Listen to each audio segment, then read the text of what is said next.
Good morning.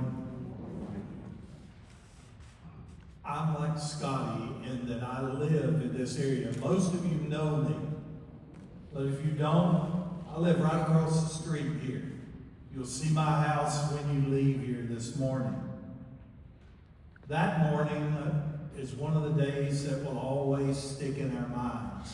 I used to teach social studies, and one of the things that I taught my students was there are times in your life, your community's life, the life of your nation that are important and you will always remember. My grandparents could remember where they were on December the 7th, 1941. I can remember where I was on 9/11. I can remember the lesson that I was teaching that morning here at school when one of the assistants came in and told me the terrible news. I think we can all remember where we were a year ago today, what we were doing, and what we saw, we heard, and we felt.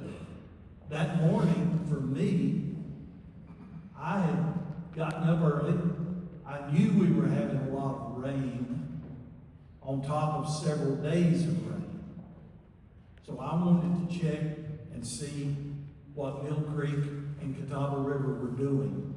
I drove out just as the sun began to come up. It was still raining, but it was getting light. I looked first at Mill Creek, and I said, oh boy, that's going to be close.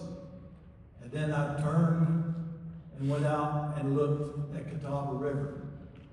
The Catawba River didn't look as bad. And I thought, well, maybe we're going to get through this. I went on back home. My mom was up, beginning her day. I sat down for a few minutes in our living room, and then I got back up and I looked out the window. And I could see the water coming across the back of the ball field, right here. I could see it coming. I went and I looked out the back of our house. Some of you do remember that at one time Catawba River ran right at the back of our house, and then when the Interstate 40 was built, it was put on the other side of the road. There's a drain line through there now, and it was flowing heavy. I looked for a minute, and I stepped down off of our porch to look around the corner of our house, and I met a flower pot floating toward me. I went back in and I told my mother, I said, we got to go. We got to get out of here. The water's coming. And she said, well, let me get a few things. And I said, no, we got to go now. We got to go now. So out the front door we went. I got my mom, with the grace of God, out to my truck. We got in the truck, and I didn't know if it would start because the water was coming fast. And I didn't know if it would start, but it did. We backed across the street into the parking lot out here. But I could see the water was still coming. And I told her, I said, this is not going to be high enough. The only other place I could think of was Hardee's. Like Scotty said, they were a lifesaver. They were a lifesaver. I got us up there, got the truck in the lot, and I told my mom, I said, this is where we stay. This is it. We're not going anywhere. We went inside. We sat there with about 30 other people.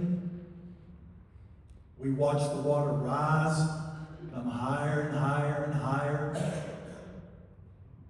Like Scotty, I heard them talk about, okay, we got to go to the roof of Hardee's. We got to get up there on that roof. My mom's 93 years old.